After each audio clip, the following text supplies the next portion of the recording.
We can all of you in this room, can now write software that is more powerful than what anyone on the planet could have built, like a year ago, by using AI building blocks. AI building blocks include large language models, RAG, agentic workflows, voice AI, and of course, deep learning. It turns out that a lot of LMs have a decent, at least basic understanding of deep learning. So if you ever prompt one of the frontier models to implement a cutting-edge neural network for you, like try prompting it to implement a transformer network for you, it's actually not bad at helping you use these building blocks to build software quickly. And so we have very powerful building blocks that were very difficult or did not exist a year or two ago. And so you can now build software that does things that no one else on the planet, right, even the most advanced teams on the planet could have done. And then also with AI coding, the speed with which you can get software written is much faster than ever before. And I've personally found it is important to stay on the frontier of tools because the tools for AI coding changes, right, really rapidly. So I feel like, since several months ago, my personal #1 favorite tool became Claude Code, moving on from some early generations, I think. And then I think since the release of GPT-5, I think OpenAI Codex has actually made tremendous progress. And this morning, Gemini 3 was released, which, haven't had time to play with it yet, just this morning, right? Seems like another huge leap forward. So I feel like if you ask me every 3 months what my personal favorite coding tool is, it actually probably changes, definitely every 6 months, but quite possibly every 3 months. And I find that being half a generation behind in these tools means being, frankly, quite a bit less productive. And I know everyone says AI is moving so fast, everything's changing so fast, but AI coding tools, of all the sectors in AI, many things maybe don't move as fast as the hype says it does, but AI coding tools is one sector where I see the pace of progress is tremendous, and staying at the latest generation of tools rather than half generation behind makes you more productive. And with our ability to build more powerful software and build it much faster than ever before, I think one piece of advice that I give now much more strongly now than even a year ago or 2 years ago is just go and build stuff, right? Take classes from Stanford, take online courses, and additionally, your opportunity to build things, and I think Lauren's going to talk about showing them to others, is greater than ever before. But there's one weird implication of this that is maybe not, is still, I don't know, more and more people are appreciating it, but not widely known, which is the product management bottleneck. Which is that when it is increasingly easy to go from a clearly written software spec to a piece of code, then the bottleneck increasingly is deciding what to build, or increasingly writing that clear spec for what you actually want to build. When I'm building software, I often think of going through a loop where we'll write some software, write some code, show it to users to get user feedback. I think of this as a PM or product management work. And then based on the user feedback, I'll revise my view on what users like, what they don't like. This UI is too difficult. They want this feature. They don't want that feature. And change my conception of what to build. And then go around this loop many times to hopefully iterate toward a product that users love. And because of AI coding, the process of building software has become much cheaper and much faster than before. But that ironically shifts the bottleneck to deciding what to build. Some weird trends I'm seeing. In Silicon Valley and in many tech companies, people have often talked about a engineer to product manager, engineer to PM ratio. And you take these ratios with a grain of salt because they're kind of very all over the place. But you hear companies talk about an eng to PM ratio of like 4:1 or 7:1 or 8:1. This idea that one product manager writing product specs can keep like 4 to 8 or some number like that. Engineers busy. But because engineering is speeding up, whereas product management is not sped up as much by AI as engineering, I'm seeing the eng to PM ratio trending downward, maybe even to 1:1, right? So some teams I work with, their proposed headcounts was like 1 PM to 1 engineer, which is a ratio unlike almost all Silicon Valley, so the traditional Silicon Valley companies. And the other thing I'm seeing is that engineers that can also shape products can move really fast, where you go one step further, take the engineer, take the PM, and collapse them into a single human. And I find that there are definitely engineers that like doing engineering work that don't enjoy talking to users and having that more human, empathetic side of work. But I'm finding increasingly that the subset of engineers that learn to talk to users, get feedback, develop deep empathy for users so that they can make decisions about what to build. Those engineers are the fastest moving people that I'm seeing in Silicon Valley today. And I feel like at the earliest stage of my career, one thing I regretted for years was in one of the roles I had, I went to try to convince a bunch of engineers to do more product work, and I actually made a bunch of really good engineers feel bad for not being good product managers. And that was a mistake I made, regretted that for years. I just shouldn't have done that. And part of me feels like I'm now going back to repeat that exact same mistake. Having said that, I find that the fact that I can write code, but also talk to users to shape what to do, that lets me and the engineers that can do this go much faster. So I think it may be worth taking another look at whether engineers can do a bit more of this work. Because then if you're not waiting for someone else to take the product to customers, you just write code, have a gut for what to do next, and iterate. That pace, that velocity of execution is much faster.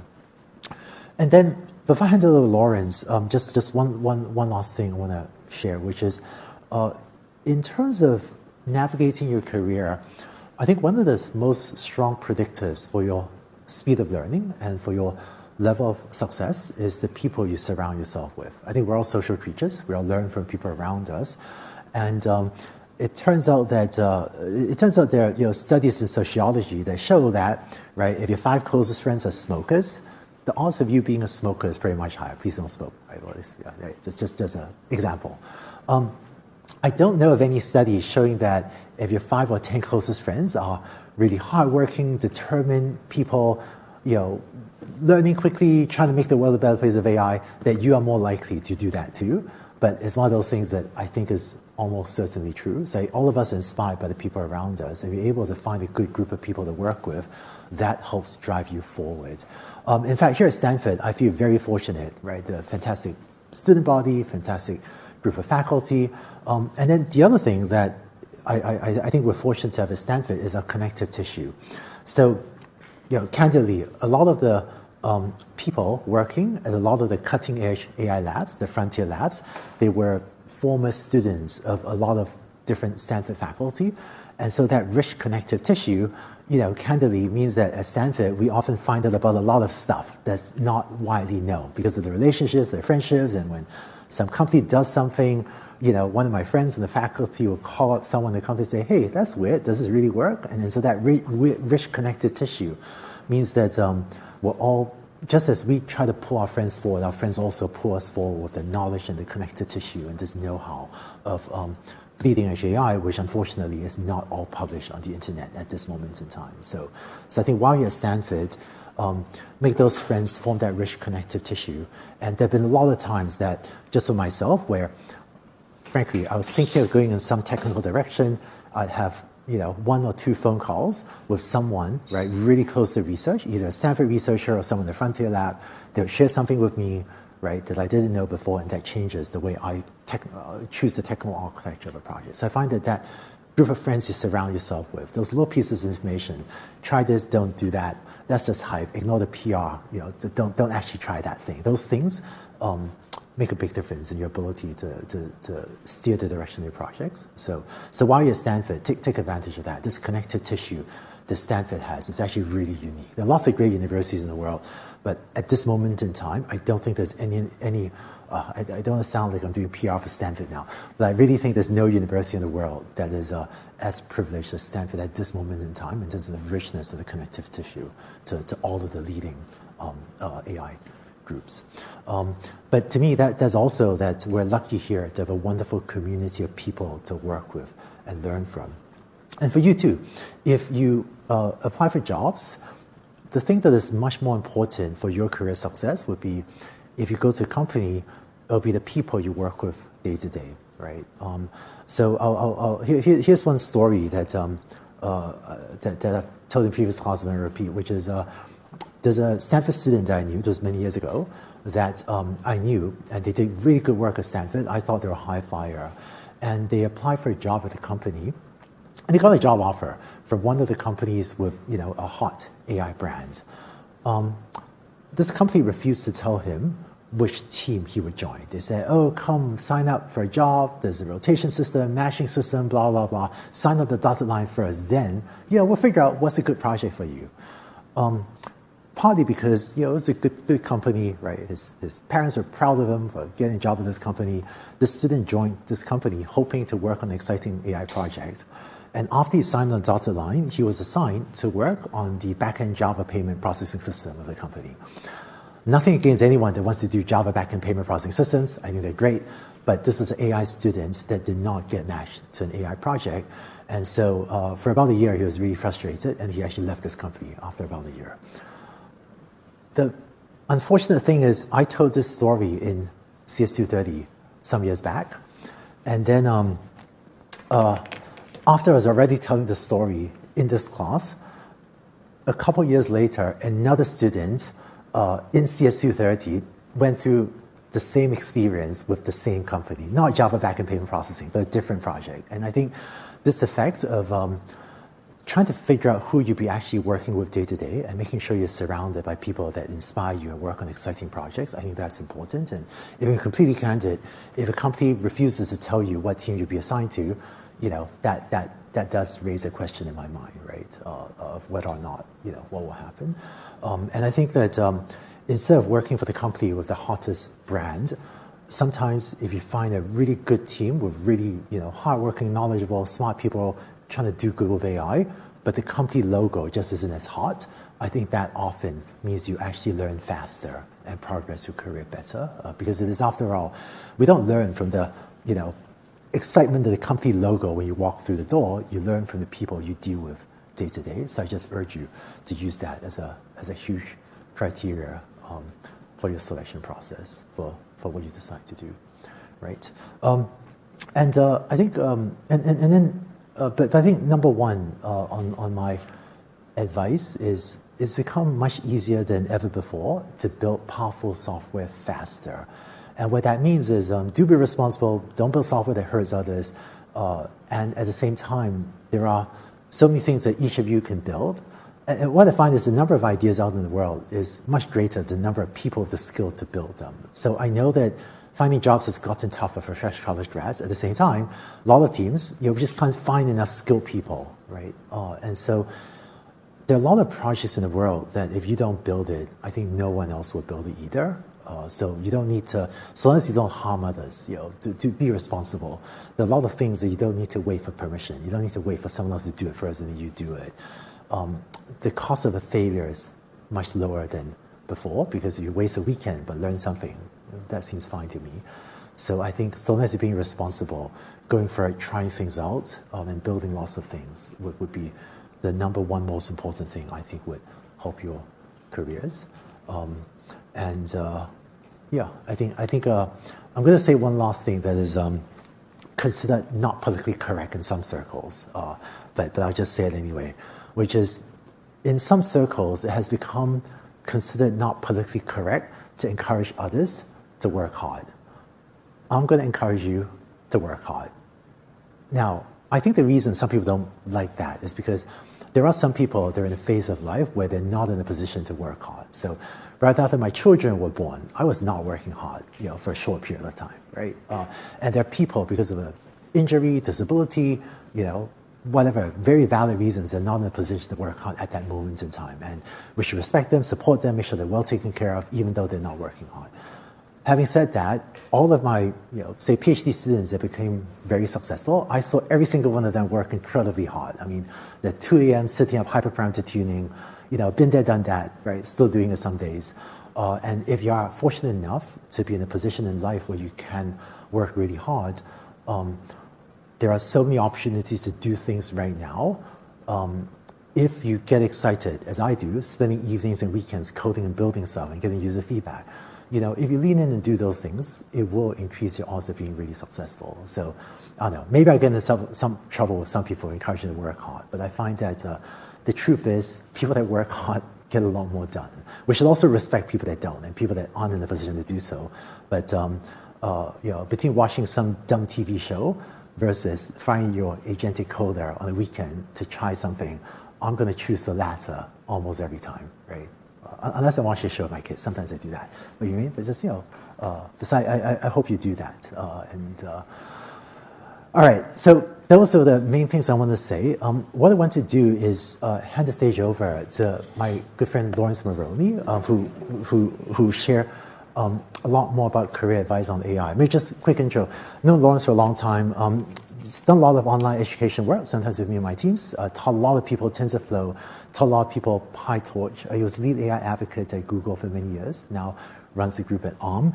I've also enjoyed quite a few of his books. This is one of them.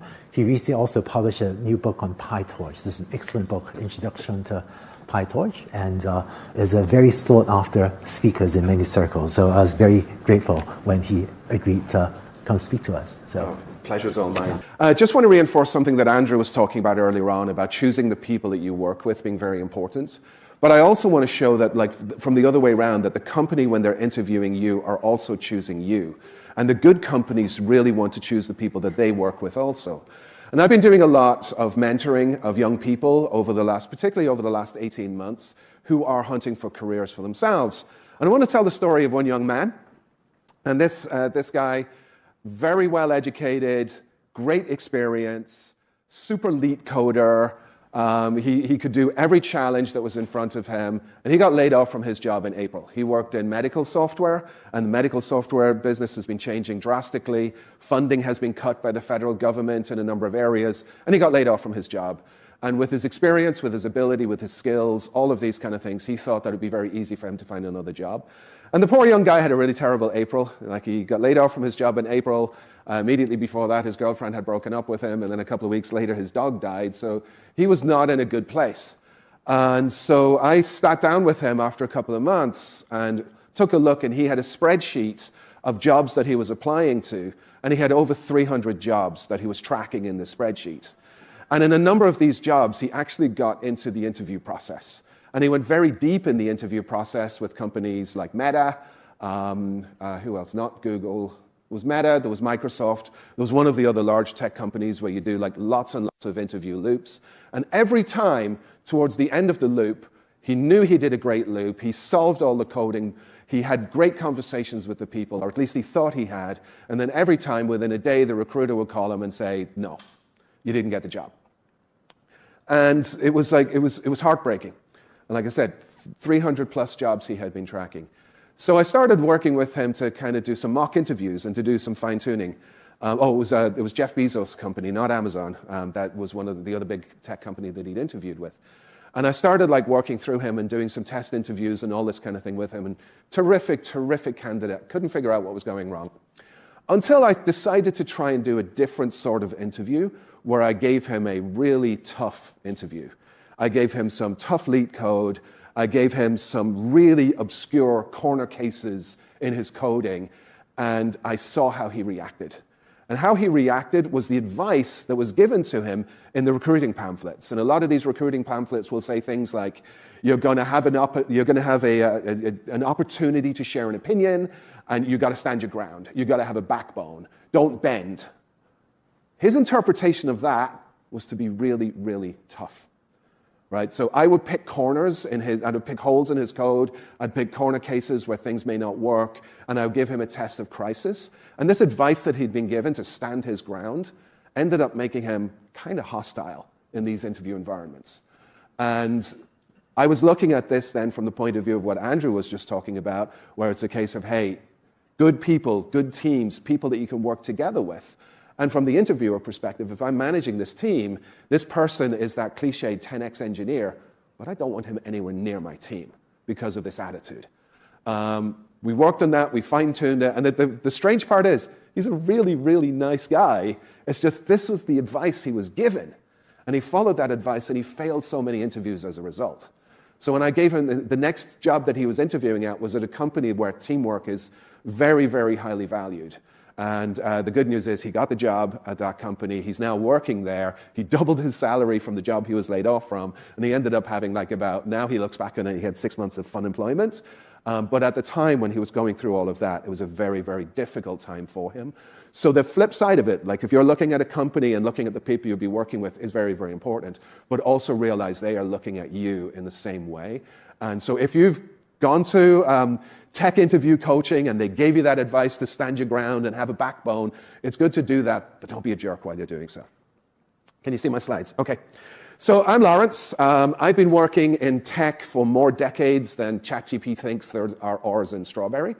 So I've worked in many of the big tech companies. I spent many years at Microsoft, spent many years at Google, also worked in places like Reuters. I've done a lot of work in startups, both in this country and abroad.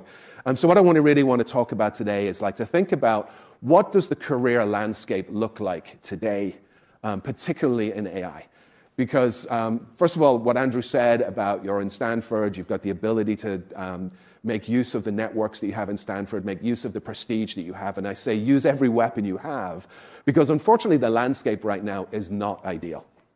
We've gone through some very difficult times. All you have to do is look at the news, and you can see massive tech layoffs, slowing hiring in tech, and lots of stuff like that. But it's not necessarily a bad thing if you do it the right way. So I want to just have a quick look, the job market reality check. Actually, out of interest, I don't know, this is are you juniors? You're graduating this year, or you're graduating next year, or what is the general survey? Your third year of 4? Third year of 3. Oh, so you're going to be graduating coming summer. How many people are already looking for jobs? Okay, quite a few of you. How many people have had success? Nobody. Oh, 1. Okay, sort of. Okay, that's good. So like you're probably seeing some of these things, the signals out there. Junior hiring slowing significantly. When I say junior, I mean like graduate level. High-profile layoffs are dominating the headlines. I was at Google a couple of years ago when they had the biggest layoff they'd ever had. We're seeing layoffs at the likes of Amazon, Microsoft, other companies like that. It feels that entry-level positions are scarce, and I'm underlying the word feels there, and I want to get into that in a little bit more detail later. And also competition is fierce. But my question is, should you worry? And I say no, because if you can approach things in the right way, if you can approach the job hunting thing in the right way, particularly understanding how rapidly the AI landscape is changing, then I think people with the right mindset will thrive. So, what do I mean by that? So, as Andrew had mentioned, the AI hiring landscape is changing because the AI industry is changing, right? The AI industry, I actually first got involved in AI way back in 1992.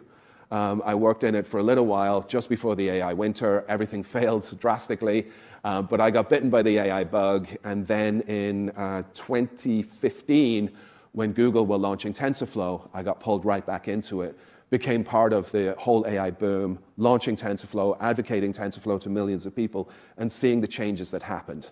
But along 2021, 2022, we had a global pandemic. The global pandemic caused a massive industrial slowdown. This massive industrial slowdown meant that companies had to start pivoting towards things that drove revenue and directly drove revenue. And at Google, TensorFlow was an open source product. It didn't directly drive revenue. We began to scale back. Every company in the world also scaled back on hiring at this time. Then we get to about 2022, 2023. What happens? We begin to come out of the global pandemic.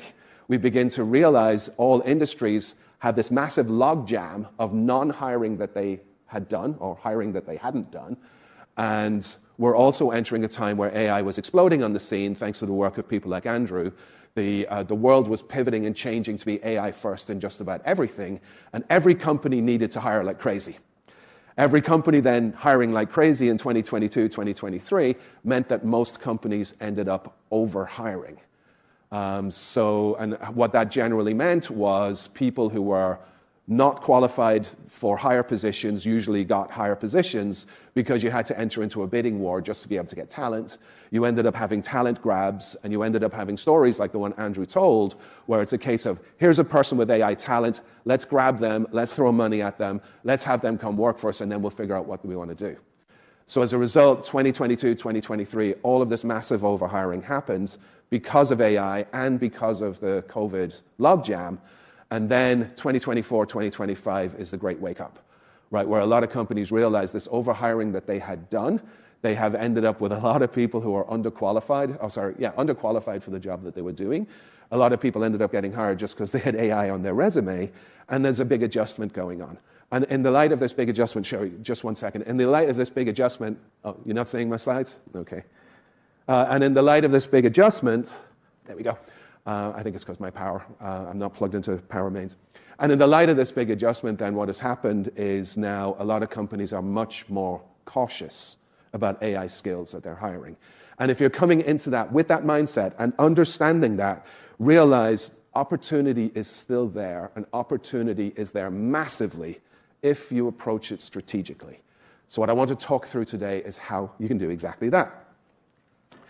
So I see 3 pillars of success in the business world, and particularly in the AI business world. And nowadays, you can't just have AI on your resume and get overhired. Nowadays, not only do you have to be able to tell that you have the mindset of these 3 pillars of success, but you also have to be able to show. And to be able to show these, there actually has never been a better time. As Andrew demonstrated earlier on, the ability to vibe code things into existence. He doesn't like the word vibe code. I kind of agree with him. But the ability to prompt things into existence, or whatever the word is that we want to use, allows you to be able to show better than ever before. He was talking earlier on about product managers, and he had this time when he got engineers to be product managers, and then those engineers ended up being really bad product managers. I actually interviewed at Google twice and failed twice. Despite being very successful at Microsoft, authored 20-plus books, taught college courses. I interviewed at Google twice and failed twice because I was interviewing to be a product manager. Then when I interviewed to be an engineer, they hired me, and they were like, why didn't you try to join us years ago? So a lot of it is like just, being a good engineer, you've got the ability to do that and show that nowadays. And with that ratio of engineer to product manager changing, engineering skills are also far more valuable than ever. So the 3 pillars to success. Number 1, understanding in depth. And I'm going to mean this in two different ways. Number 1 is academically, right? To have the understanding in depth academically of machine learning, of particular model architectures, to be able to understand them, to be able to read papers, to be able to understand what's in those papers, and to be able to understand, in particular, how to take that stuff and put it to work. The second part of it, understanding in depth, is really having your finger on the pulse of particular trends and where the signal-to-noise ratio favors signal in those trends. And I'm going to be going into that in a lot more detail a little bit later. Secondly, and also very, very importantly, is business focus. So Andrew said something politically incorrect earlier on. I'm going to also say a similar politically incorrect thing. First of all, hard work. Hard work is such a nebulous term that I would say that think about hard work in terms of you are what you measure. There is the whole trend out there, I'm trying to remember, is it 996 or is it 669? 996, right? 9 a.m. to 9 p.m., 6 days a week is a metric of hard work. It's not. It's not a metric of hard work. That's a metric of time spent. So I would encourage everybody, in the same way as Andrew did, to think about hard work, but what hard work is how you measure that hard work. You can work 8 hours a day and be incredibly productive. You can work 6 hours a day and be incredibly productive. But it's the metric of how hard you work and how you measure that. I personally measure that from output, things that I have created in the time that I spent. I joke a lot, but it's true that I've written a lot of books. Andrew held up one. That one that he held up that he helped me write a little bit, I actually wrote that book in about 2 months. And people say, well, how do you have time with your jobs and all these kind of things? How do you must work like 16 hours a day in order to be able to do this. But actually, the key to me being able to write books is baseball. Any baseball fans here? So I love baseball, but if you sit down and try to watch baseball on TV, a match can take like 3.5 or 4 hours. So all of my writing I tend to do in baseball season. So I'm like, if I'm going to sit down, I like the Mariners. I'm from Seattle. I like the Dodgers. Nobody booed. Okay, good. And, so like usually one of those is going to be playing at 7 o'clock at night. So instead of sitting in front of the TV, just like watching baseball mindlessly, I'll actually be writing a book while baseball's on in the background. It's a very slow-moving game. This is something like that's the hard work, in this case. And I would encourage you to try to find areas where you can work hard and produce outputs. And that's the second pillar here, is that business focus. The output that you produce, to align that output with the business focus that you want to have and with the work that you want to do. There's an old saying, don't dress for the job you have, dress for the one you want. I would say a new angle on that saying would be, don't let your output be for the job you have, let your output be for the job you want. And if I go back to when I spoke about I failed twice at Google to get in, the third time when I got in, I'd actually decided to approach this in a different way. and I was interviewing at the time for their cloud team. They were just really launching cloud, and I had just written a book on Java, and so I decided to see what I could do with Java in their cloud. I ended up writing a Java application that ran in their cloud for predicting stock prices using technical analytics and all that kind of stuff. And when it got to the interview, instead of them asking me stupid questions like how many golf balls can fit in a bus, they saw this code. I had put this code. I remember I was producing output for the job I wanted. I'd put this code on my resume, and my entire interview loop was them asking me about my code. Right, so it put the power on me. It gave me the power to communicate about things that I knew, as opposed to going in blind to somebody asking me random questions in the hope that I'll be able to answer them. And it's the same thing I would say in the AI world. The business focus, the ability for you now to prompt code into existence, to prompt products into existence, and if you can build those products and line them up with the thing that it is that you want to do, be it a Google or a Meta or a startup or any of those kind of things, and have that in-depth understanding, not just of your code, but how it aligns to their business. This is a pillar of success in this time and age. And I will also argue that even though it looks like the signals look like there aren't a lot of jobs out there, there are. What there aren't a lot of is a good combination of jobs and people to match them. And then, of course, this bias towards delivery. Ideas are cheap, execution is everything. I've interviewed many, many people who came in with very, very fluffy ideas and no way to be able to ground them. I've interviewed people who came in with half-baked ideas that they grounded very, very well. Guess which one's got the job? Right, so I would say these three things: understanding in depth of the academics behind AI, of the practicalities behind AI and the things that you need to do, business focus, focusing on delivery for the business, understanding what the business needs and being able to deliver for that, and again, that bias towards delivery. So, quick pivot. What's it actually like working in AI right now? It's interesting. Okay, so as recently as like 2 or 3 years ago, working in AI was, if you can do a thing, you're great. If you can build an image classifier, you're golden. We'll throw 6-figure salaries and massive stock benefits at you. Unfortunately, that's not the case anymore. Right? It's really, a lot of today what you'll see is the P word, production. What can you do for production? What can you do if it's building new models, if it's optimizing models, if it's understanding users? UX is really, really important. Everything is geared towards production. Everything is biased towards production. The history that I told you about, like going from the pandemic into the overhiring phase that we had, the businesses have pulled back and are optimized towards the bottom line. I have an old saying that the bottom line is that the bottom line is the bottom line. And this is the environment that we're in today. And if you can come in with that mindset when you're talking with companies, that's one of the keys to open the door. One of the things I've seen in the field has been maturing from, it used to be really nice that we could do cool things and we could build cool things. Now it's really build useful things.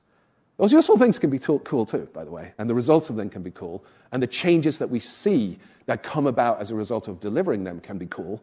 So it's not just coolness for coolness' sake, but to really, to focus on delivery, focus on being able to provide value, and then the coolness will follow, I guess is what I'm trying to argue.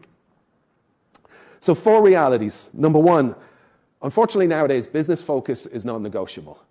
Now, I'm going to be a little bit politically incorrect here again for a moment. I've been working, like I said, for most of the last 35 years in tech. I would say for most of the last 10 years, a lot of large companies, particularly in Silicon Valley, have really focused on developing their people above everything.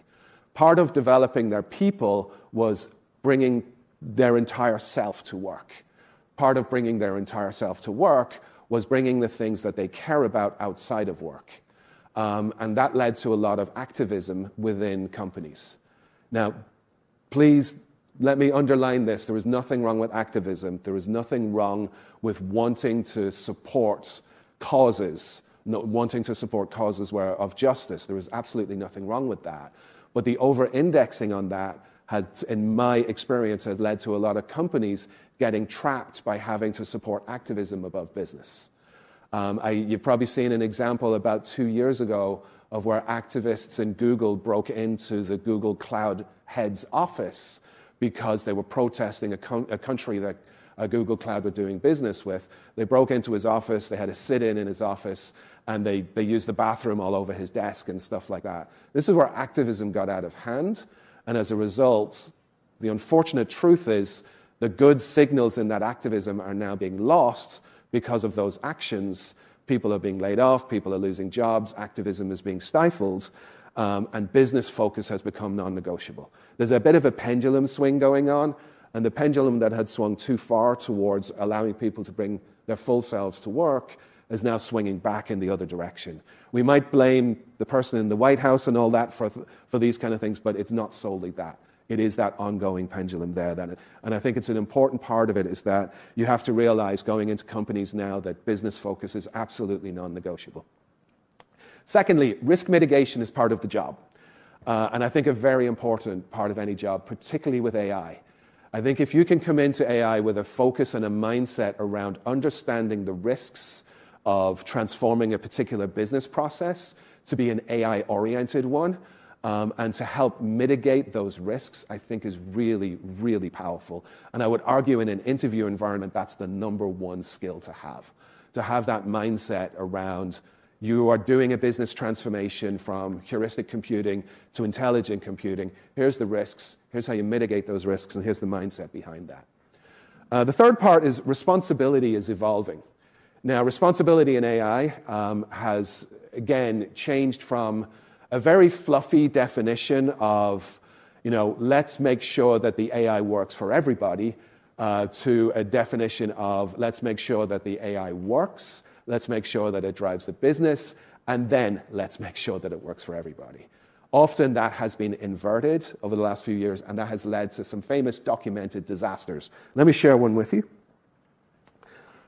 Let's see. I have lots of windows open. Okay. Everybody knows image generation, right? Text to image generation. I want to share, these were things that happened a couple of years ago with Gemini. So with Gemini, I was doing some testing around this one, and I was working heavily on responsible AI. And part of responsible AI is you want to be representative of people.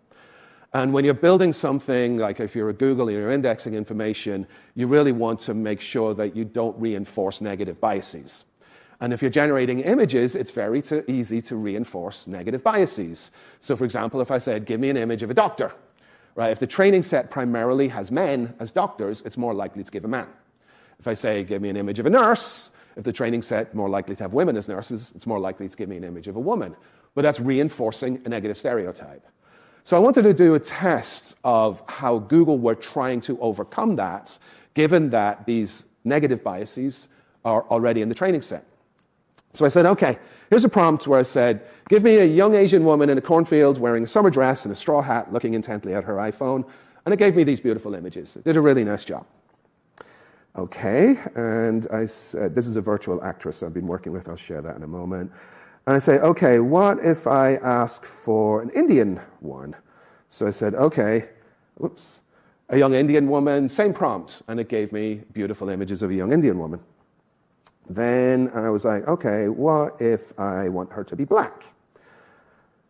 For some reason, it only gave me 3. I'm not sure why, but it still adhered to the prompt. So the responsibility was like looking really, really good. So then I asked it to give me a Latina. It gave me 4. But yep, she looks pretty Latina. Maybe the one on the bottom left looks a little bit like Hermione Granger, but on the whole, looks pretty good. Then I asked it to give me a Caucasian. What do you think happened? While I understand your request, I am unable to generate images of people as this could potentially lead to harmful stereotypes and biases. Right? This was a very poorly implemented safety filter, where the safety filter in this case was like looking for the word Caucasian or looking for the word white, and the result saying it wouldn't do it. I was like, okay, well, let me test the filter a little bit. And I said, okay, instead of Caucasian, let me try white. And yep, while I'm able to fulfill your requests, I'm not currently generating images of people. It lied to my face, right? Because it had just generated images of people. Anybody know the hack that I used to get it to work? This is a funny one, so I will show you one moment. I asked it to generate an Irish woman. What do you think it did? Right? It gave me this image of an Irish woman, no problem, in a summer dress, straw hat, looking intently at her phone. What do you notice about this image? She's got red hair in every image, right? I grew up in Ireland, and Ireland does have the highest proportion of redheads in the world. It's about 8%. But if you're going to draw an image of a person and associate a particular ethnicity with the color of hair, you can begin to see this as massively problematic. There are areas, I believe, in China where the description of a demon is a red-headed person. Right? So what ended up happening here from the responsible AI perspective was one very narrow view of the world of what is responsible and what is not responsible, ended up taking over the model, ended up damaging the reputation of the model, and damaging the reputation of the company as a result. In this case, it's borderline offensive to draw all Irish people as having red hair, but that never even entered into the mindset of those that were building the safety filters here. So when I talk about responsibility is evolving, that's the direction that I want to, sorry, one moment, let me get my slides back. That's the direction I want you to think about, that now responsible AI has moved out of very fluffy social issues and into more hardline things that are associated with the business and prevent damaging the reputation of the business. There's a lot of great research out there around responsible AI, and that's the stuff that's been rolled into products. And then, of course, like I just showed with Gemini, learning from mistakes is constant. Question at the front?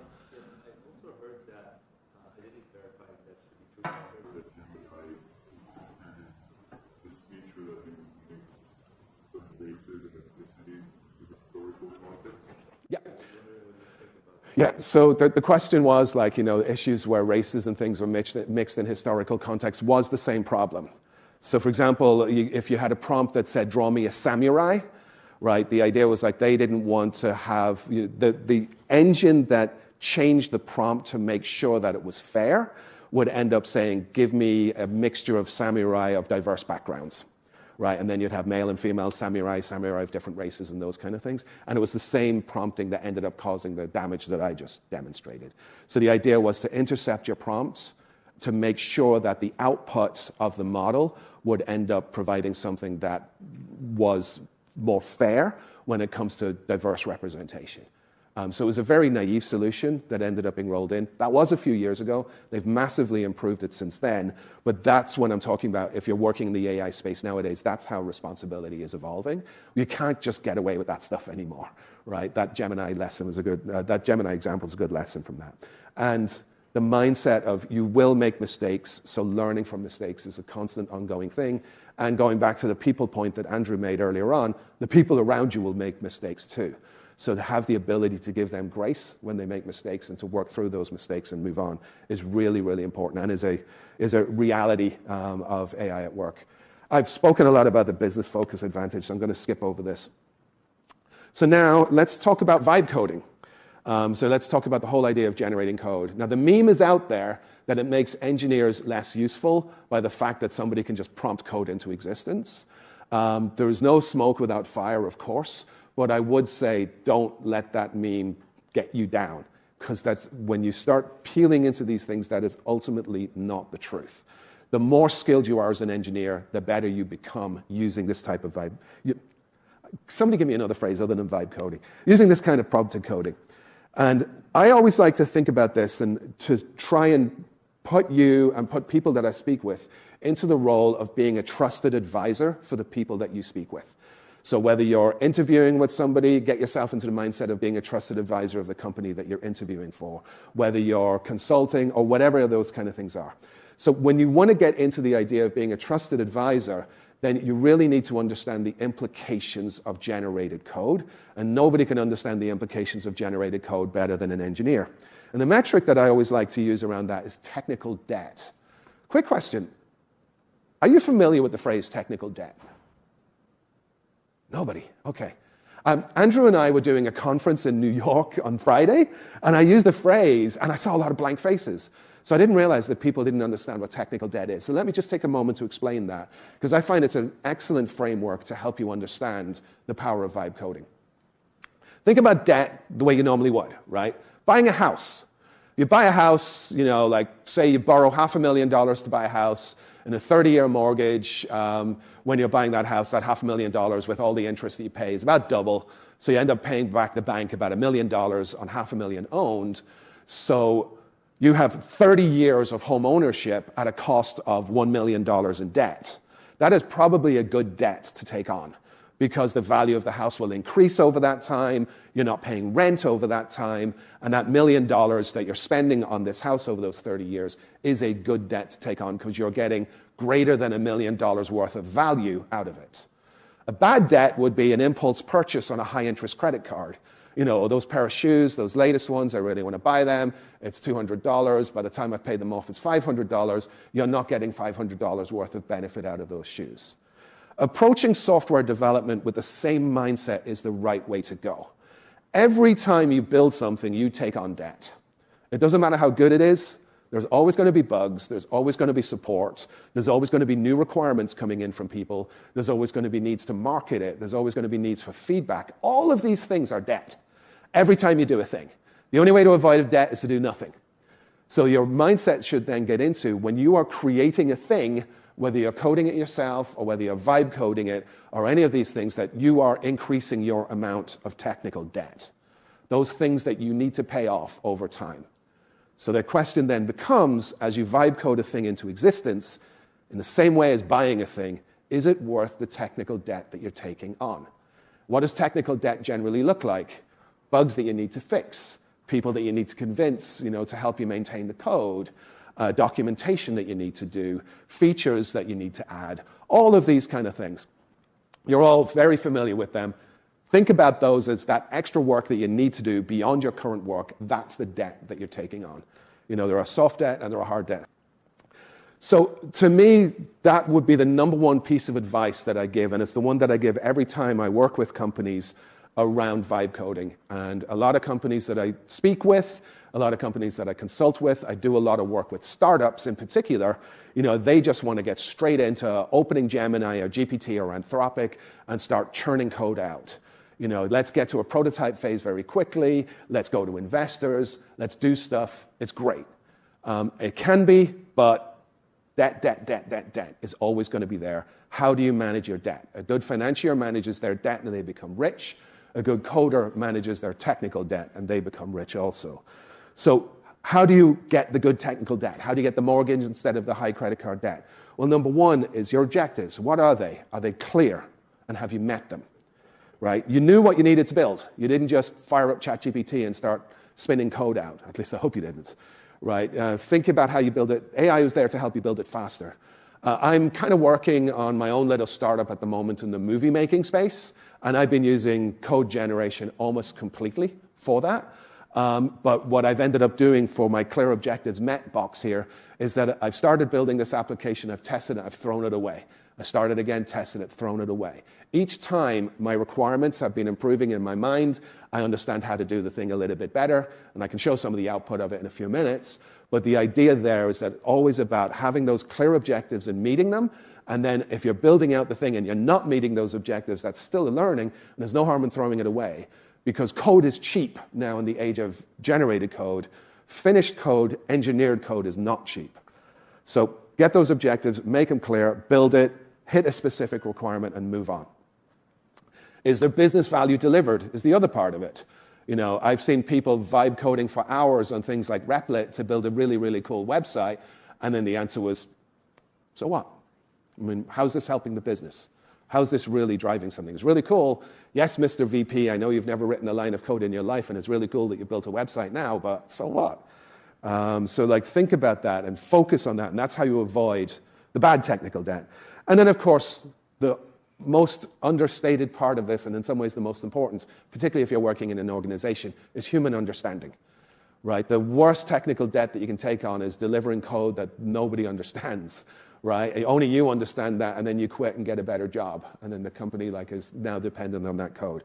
So being able to, as part of the process of building it, to make sure that your code is understandable through documentation, through clear algorithms, through the fact that you've spent some time poring through it, to make sure that even simple things like variable names make sense, is a really, really important way to avoid bad technical debt. And that bad technical debt, my favorite one is the classic solution looking for a problem.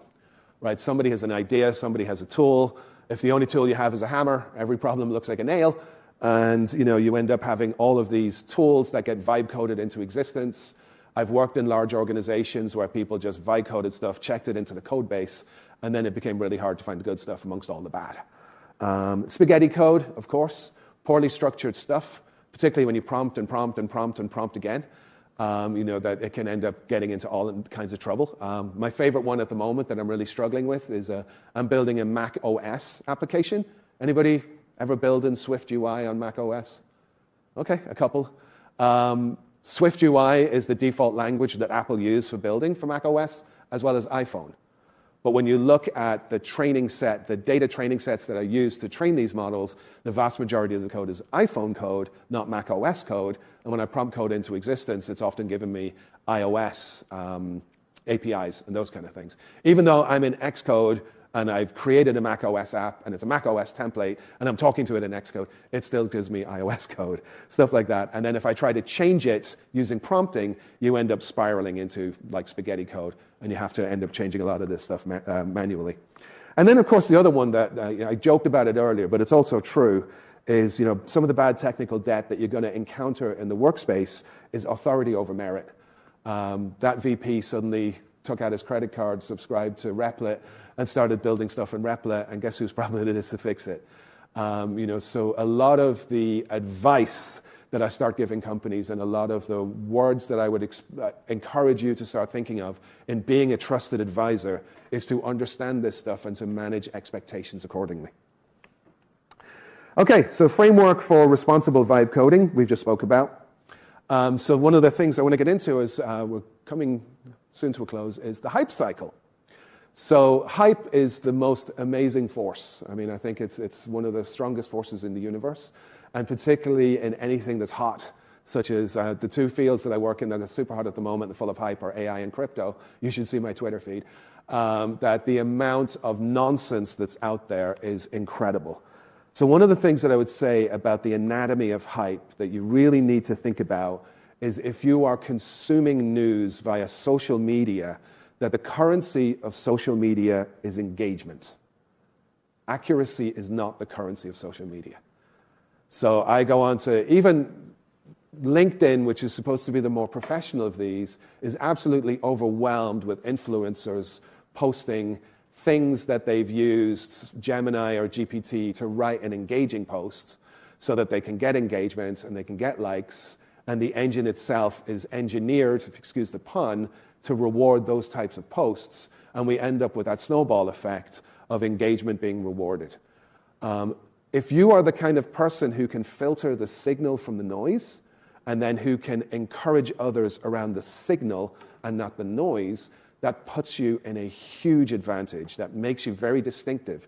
It's not as quickly and easily tangible as likes and engagements on social media, but when you're in a one-to-one environment like a job interview, or if you are in a job and you are bringing that signal to the table instead of the noise, that makes you immensely valuable. So coming in with that mindset, coming in with the idea of trying to filter that signal from the noise, trying to understand what is important in current affairs, how you can be a trusted advisor in those things, and how you can really whittle down that noise to help someone is immensely valuable. I want to start with one story. I might be stealing my own thunder. I'll go on to it in a moment. So one story, last year, when agent started becoming the keyword and everybody saying, in 2025, agent will be the word of the year and the trend of the year, a company in Europe asked me to help them to implement an agent. So let me ask you a question. If a company came up to you and said, please help me implement an agent, what's the correct first question that you ask them?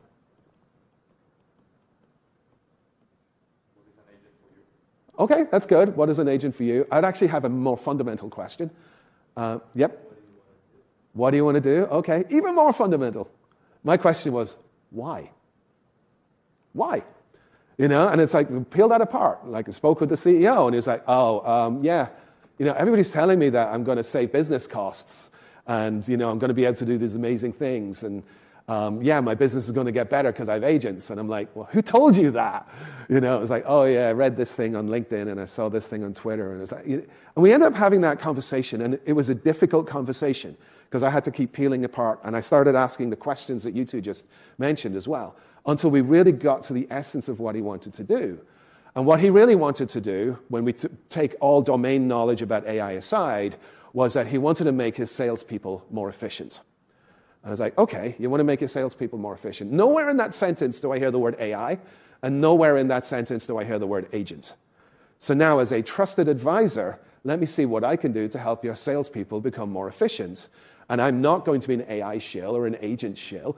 I just want to see, what do we do to make your salespeople more efficient? If anybody here has ever worked in sales, one of the things you realize what a good salesperson has to do is their homework.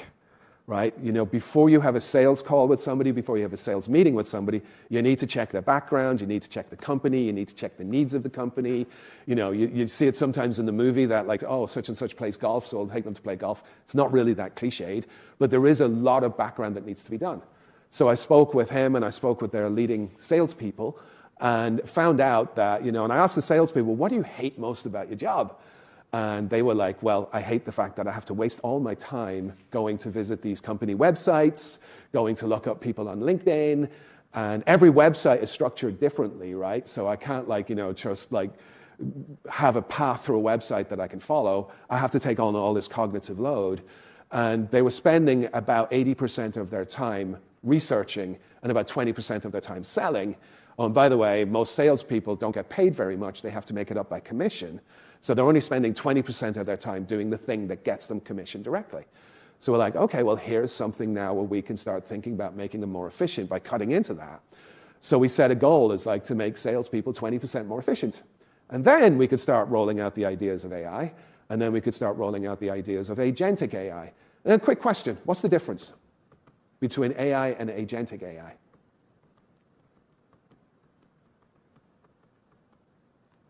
Okay. So, yeah.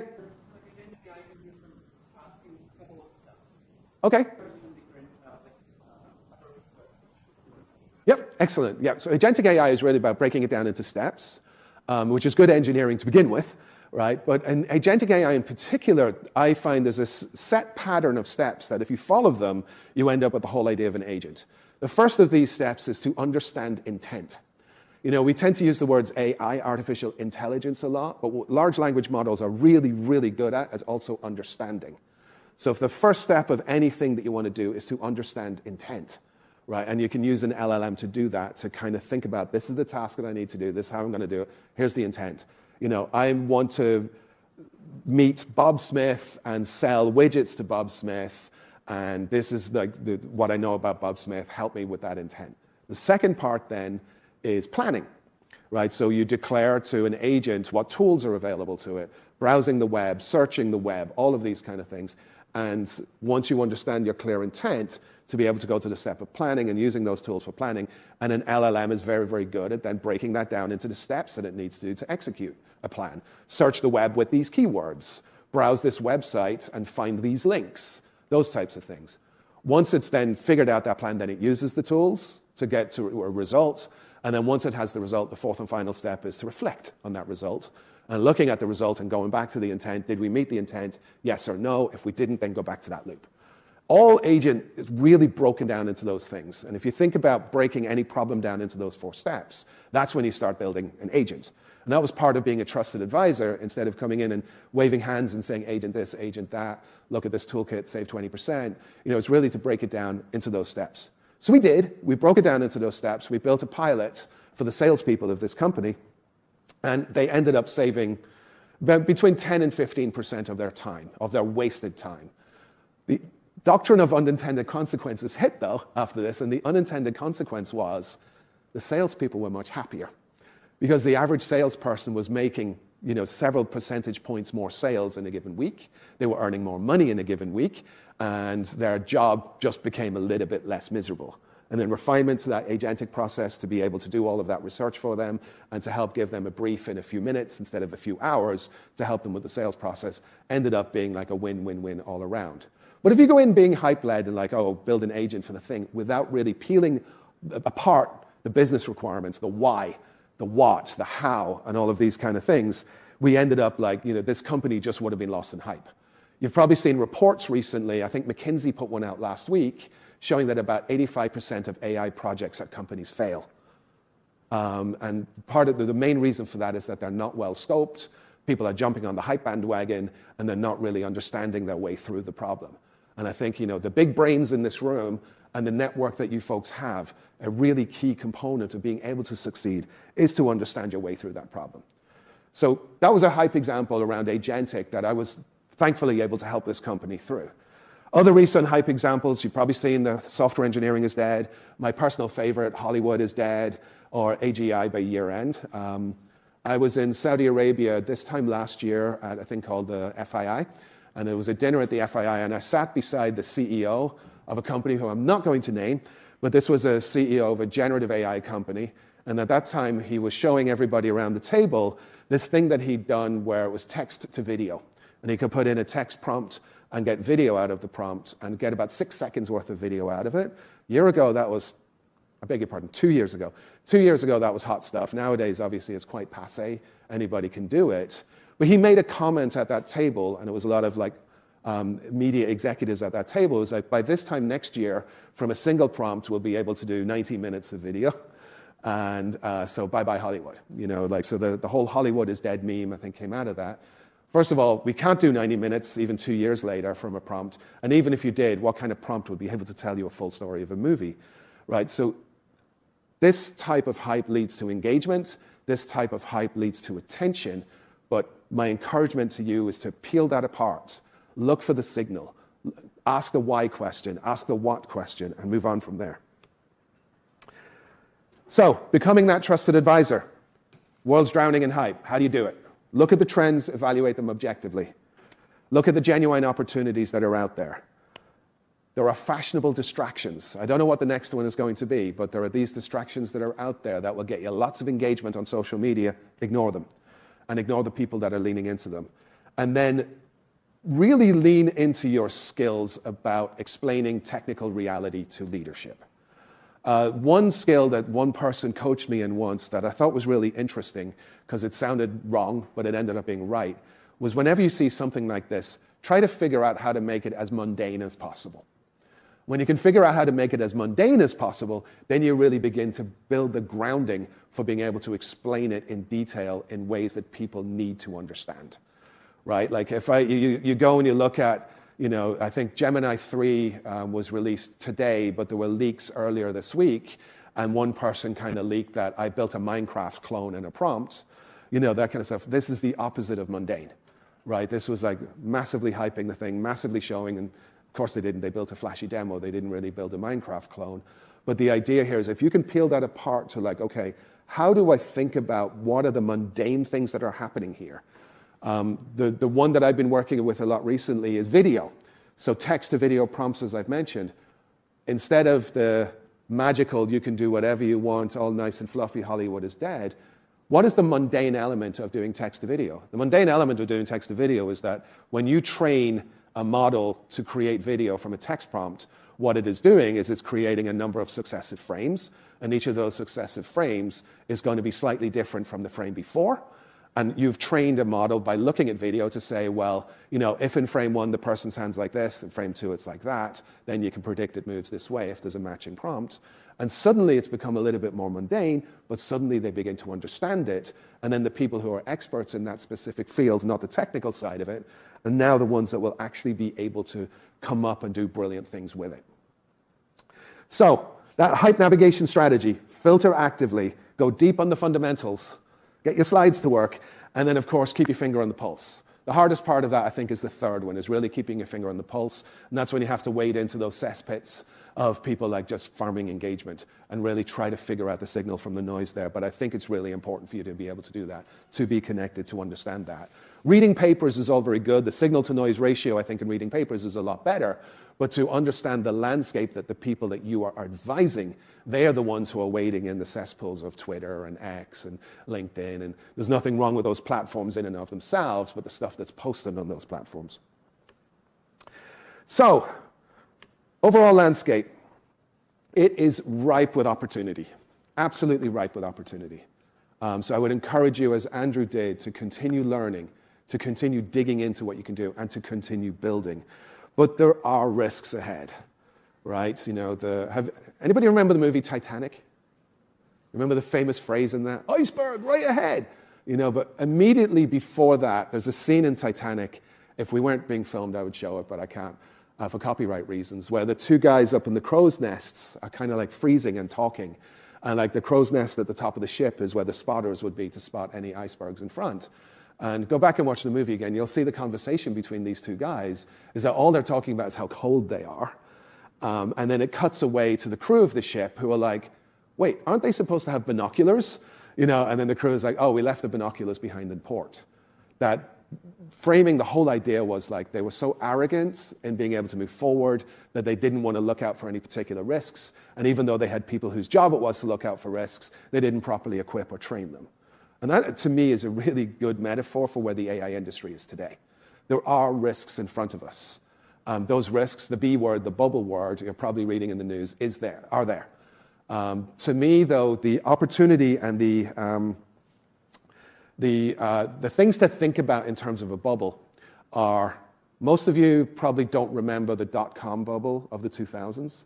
But if you think about the dot-com bubble, that was the biggest bubble in history. It burst, but we're still here. And the people who did dot-com right not only survived, they thrived. Amazon, Google, you know, they did it right. They understood the fundamentals of what it was to build a .com. They understood the fundamentals of what it was to build a business on .com. And when the bubble of hype burst, they didn't go with it. There was one website, I believe it was pets.com, that they had the mindset of if you build it, they will come. They had Super Bowl commercials around pets.com. They couldn't handle the traffic that they got. And that was the kind of site that when the bubble burst, those were the kind of sites that just evaporated.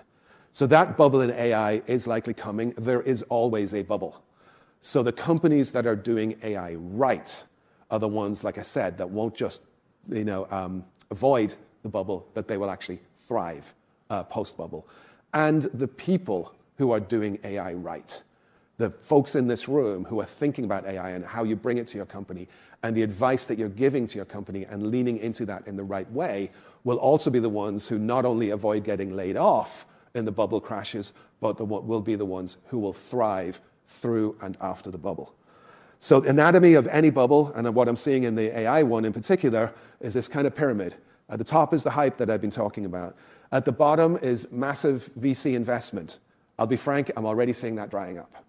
Right? You know, once upon a time, you could go out with anything that had AI written on it and get VC investment. Then you could go out and do anything with an LLM and get VC investment. Now, they're far, far, far more cautious. I've been advising a lot of startups. The amount that they're getting invested is being scaled back. The stuff that's being invested in is changing. And, the second layer down, massive VC investment is already beginning to vanish. Unrealistic valuations. Companies that aren't making money being valued massively high. We all know who they are. You know, we're beginning to see those unrealistic valuations being fed off of that hype. Me Too products, where somebody does something and it's successful and everybody jumps on the bandwagon. We're also seeing them everywhere. We saw them throughout the dot-com bubble, right? And then right at the bottom is that real value. You know, I probably shouldn't have done the triangle like this. It should be more an upside-down triangle, right? Because, the real value here is small. But I vibe-coded these slides into existence. So this is one of the technical debt I took on. But the real value there, that kernel of value is there. And the ones that build for that will be the ones that survive. So the direction that I see the AI industry going in, and the direction that I would encourage you to start thinking about your skills in, is really over the next 5 years, there's going to be a bifurcation.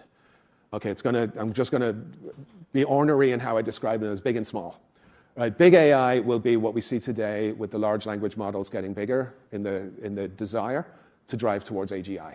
The Geminis, the Claudes, the OpenAIs of the world are going to continue to drive bigger, and bigger is better in the mindset of those companies towards achieving AGI or towards achieving better business value. That's going to be one side of the branch. The other side of the branch is, I'm going to call it small. We've all seen open source models. I hate the term open source. let me call them open weights, or let me call them self-hostable models they're exploding onto the landscape.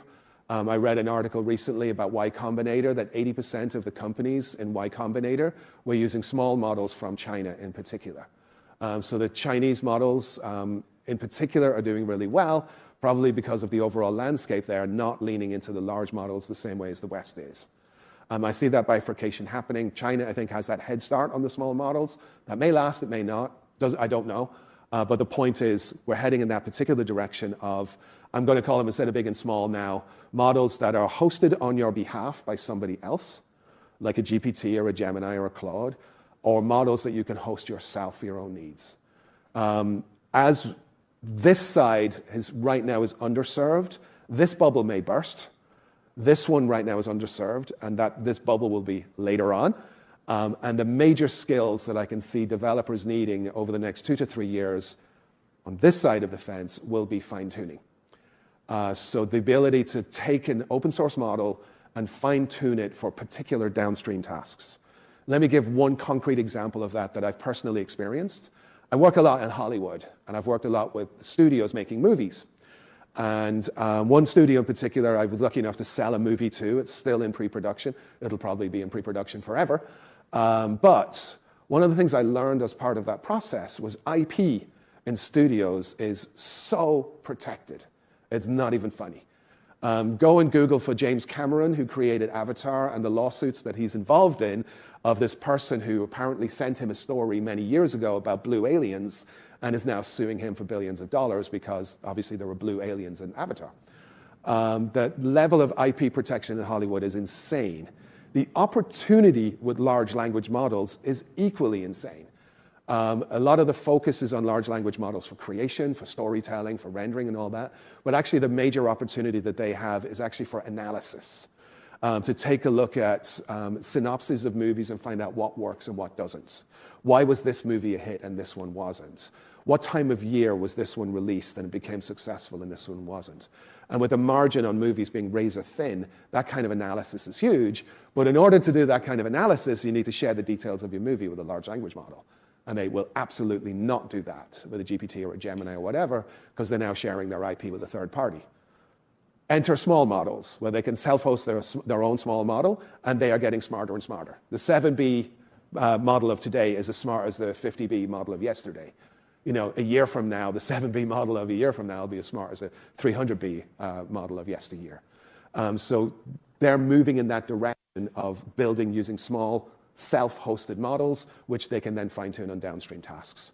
Similar with other things where privacy is important, law offices, medical offices, all of those kind of things. So those type of skills are fundamentally important going forward. So that's the bifurcation that I'm seeing happening in AI. The sooner bubble, I think, is in the bigger, non-self-hosted. The later bubble is in the smaller, self-hosted. But either way, for your career, to avoid the impact of any bubble bursting, focus on the fundamentals. Build those real solutions. Understand the business side, and most of all, diversify your skills. Don't be that one-trick pony who only knows how to do one thing. I've worked with brilliant people who are fantastic at coding a particular API or particular framework, and then the industry moved on and they got left behind. Okay, so yeah, when bubbles burst, that overall fallout, we've kind of spoken about it a little bit already. Funding evaporates, hiring freezes become layoffs, projects get canceled, and talent floods the market. Yep.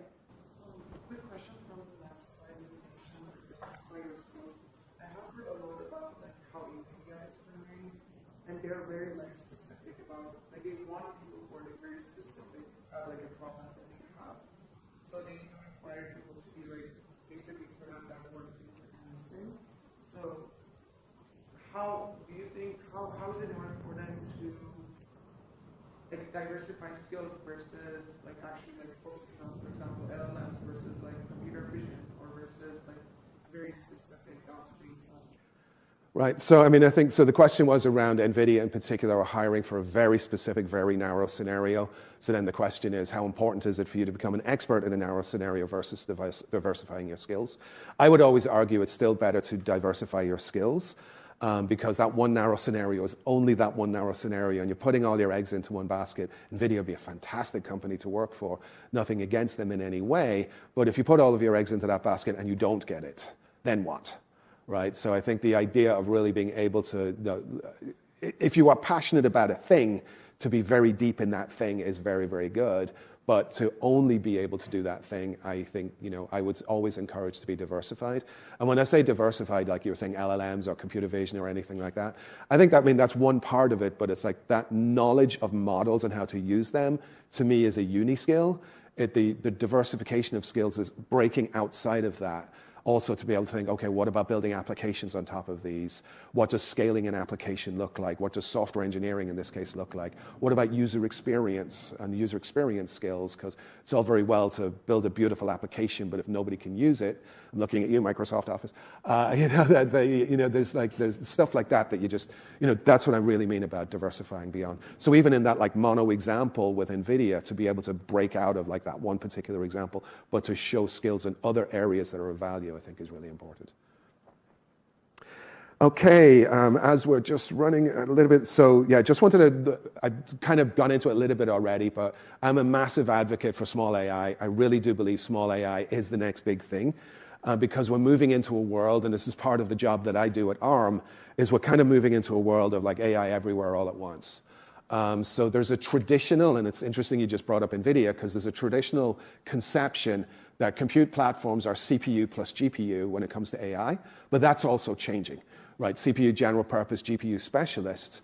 But for example, in mobile space, there's massive innovation being done with a technology called SME, Scalable Matrix Extensions.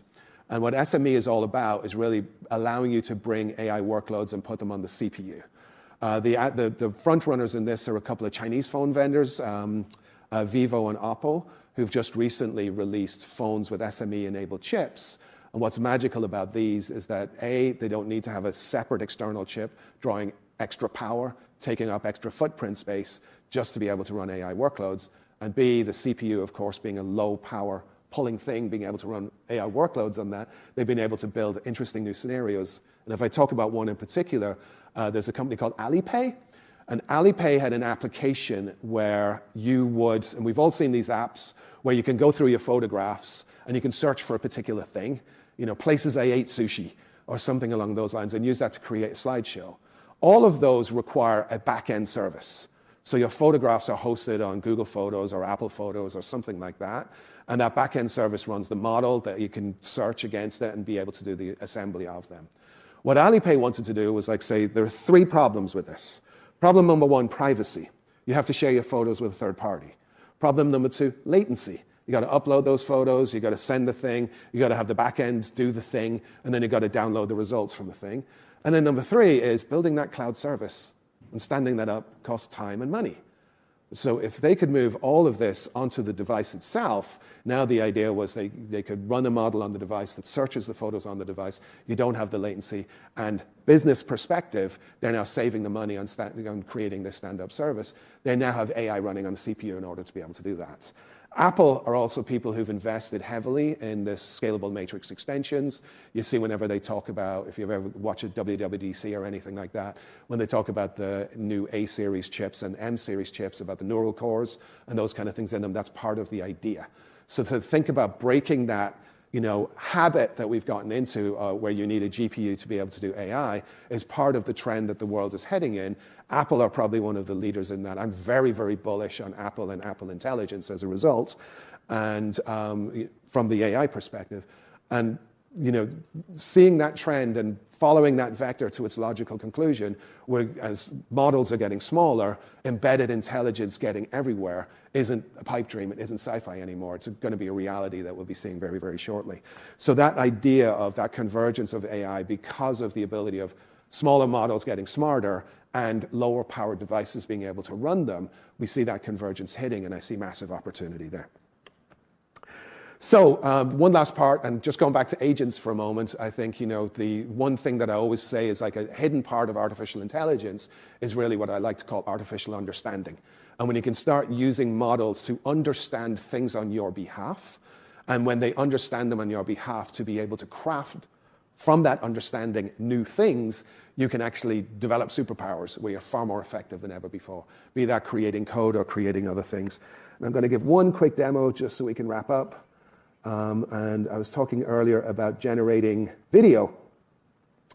So this picture is, whoops. Sorry, the connection here is not very good. I lost it. So here we go. This picture here is actually of my son playing ice hockey. And I took this picture, and I was saying, okay, I think I'm very good at prompting.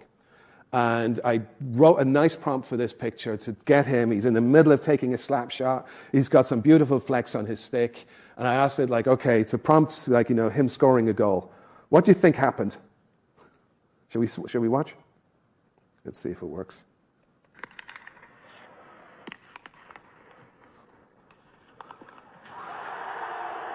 This was the wrong video, but it still shows the same idea. Because of poor prompting, or because of poor understanding of my intent, if I talk about it in agentic senses, the arena that he was in, which is a practice arena and doesn't have any people in it, sorry, let me pause it. If I just rewind to here, and if we look up in this top right-hand corner here, this is basically where they store all the garbage. But the AI didn't know that, had no idea of it, so assumed it was a full arena and it started painting people in. And even though he shot a mile wide, everybody cheers, and somehow he has 2 sticks in his hand instead of 1, and they forgot his name. Right? So I did not go through an agentic workflow to do this. I did not go through the steps of A, understand my intent, B, once you understand my intent, understand the tools that are available to you. In this case, it's VEO, and understand the intricacies of using VEO. Make a plan of how to use them, make a plan of how to build a prompt for them, and then use them and then reflect. So I've been advising a startup that is working on movie creation using AI, and I want to show you a little sample here of a movie that I've been working on with them, where the whole idea is, like, if you want to have performances out of virtual actors and actresses, you need to have emotion, right? You need to be able to convey that emotion, and you also need to be able to put that emotion in the context of the entire story. Because when you create a video from a prompt, you're creating an 8-second snippet. That 8-second snippet needs to know what's going on in the rest of the story, right? So if I show this one for a moment, and it's a little wooden at the moment, it's not really working perfectly. I have professional actors who are friends who are advising me on this, and they laughed at the performances. But try to view it through the difference that we had from an unagentic prompt with the hockey player to this one. Let's hopefully we can hear it.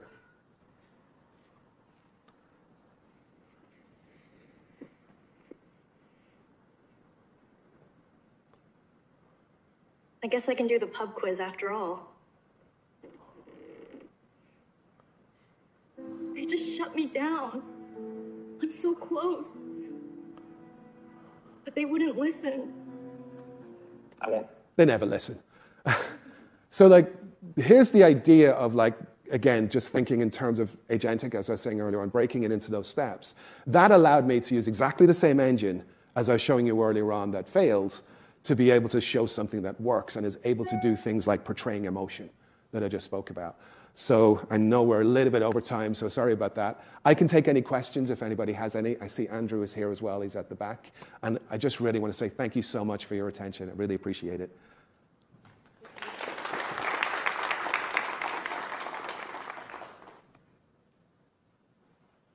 Yep. How much of this video generation information with the agentic workflow do you think is improved with the agentic workflow, and how much of it is in a training set bias where you might just have only pictures or videos of coffee fields that are full of people? Yep. It's a great question. Just to repeat for the video, how much of the improvement is from the use of an agentic workflow versus just lack of hockey stuff in the training set for the failed one? I'm not comparing like to like, so just using my gut. When I broke this down into the workflow, they said, okay, I created scenes like this one, and they were awful when I just did it directly for myself, with no basis, no agentic, no artificial understanding. And when I broke it down into the steps, where it's like, okay, in this scene, the girl is sitting on the bench and she's upset, and the person is talking to her and he wants to comfort her. Feeding that to a large language model, along with the entire story, and along with the constraints that I had, where the shot has to be 8 seconds long, clear dialogue and all of those kind of things, and then to understand my intent from that one, the LLM ended up expressing a prompt that was far more loquacious than I ever would have, that was far more descriptive than I ever would have. The LLM had understanding of what makes a good shot, what makes a good angle, what makes good emotion, far more than I would have. I could spend hours trying to describe it. So that first step in the agentic flow of it, doing that for me and understanding my intent, was huge. The second step then is the tools that it's going to use. So I explicitly said which video engine I'm going to be using. I was using Gemini as the LLM, and hopefully Gemini is familiar with VO, that kind of stuff. So to understand the idiosyncrasies of doing things with VO. What I learned, like for example, VO is very bad at doing high action scenes, but is very good at doing slow camera pulls to do emotion, as you saw in this case. So the LLM knew that from me declaring I was using that as a tool, and then further it built a prompt, and then further refined the prompt from that. And then the third part, actually using the tool to actually generate it for me. Generating a video with something like VO costs, I think, between $2 and $3 to generate like 4 videos in credits. So the last thing I want to do is generate lots and lots and lots and lots of videos and throw good money after bad.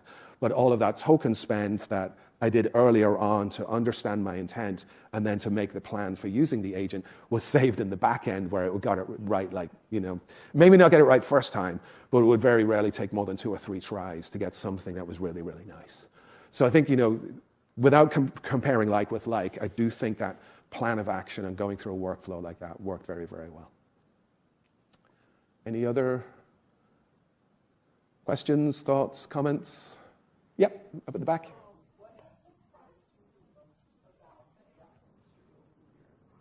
What has surprised me the most about the AI industry over the years? Oh, that's a good one. I think what has surprised me the most, and it probably shouldn't have surprised me, is how much hype took over. I honestly thought a lot of people who are in important decision-making roles and that kind of thing would be able to see the signal better than they did. And I think the other part was that the desire to make immediate profits as opposed to long-term gains also surprised me a lot. Let me share one story in that space. Was one of the things that after Andrew and I taught the TensorFlow specializations on Coursera, and after that, Google launched a professional certificate, where the idea of this professional certificate was we'd give a rigorous exam, and at the end of the rigorous exam, if you got the certificate, it was a high prestige thing that would help you find work, and particularly at the time when TensorFlow was a very highly demanded skill in order to get work. Running that program cost Google $100,000 a year. Okay, drop in the bucket, not a lot of money. The goodwill that came out of it was immense. I can tell 2 stories. I'll tell one story very quickly. There was a young man, and he went public in some advertising stuff that with Google, that he lived in Syria. And we all know there was a huge civil war in Syria over the last few years. And he got the TensorFlow certificate. He was one of the first in Syria to get it. And it lifted him out of poverty, where he was able to move to Germany and get work at a major German firm. And I met him at an event in Amsterdam where he told me his story. And now, because of the job that he had in this German firm, he's able to support his family back home and move them out of the war-torn zone into a peaceful zone. All because he got this AI thing, right? And there were countless stories like that. Very inspirational, very beautiful stories. But the thing that surprised me then was sometimes the lack of investment in that, where there was no revenue being generated for the company out of that. We deliberately kept it revenue neutral so that the price of the exams could go down. We wanted it to self-sustain. It ended up not being revenue neutral. It ended up costing the company about $100,000 to $150,000 a year, so they canned it, And it's a shame because of all the potential goodwill that can come out of something like that. But I think those would be the 2 that immediately jump to mind that have surprised me the most. And then I guess the one other part that I would say is the people who've been able to be very successful with AI, who you wouldn't think would be the ones that would be successful with AI, has always been inspirational to me. So allow me one more story. I have a good friend. I showed ice hockey a moment ago. I have a good friend who is a former professional ice hockey player. And any ice hockey fans here? Okay. It's a kind of a brutal sport, right? You see a lot of fighting and a lot of stuff on the ice. And he dropped out of school when he was 13 years old to focus on skating. And he will always tell everybody that he's the dumbest person alive because he's uneducated. He and I are complete opposites. That's why we get on so well. And he retired from ice hockey because of concussion issues. And he now runs a nonprofit, the ice rinks for a nonprofit.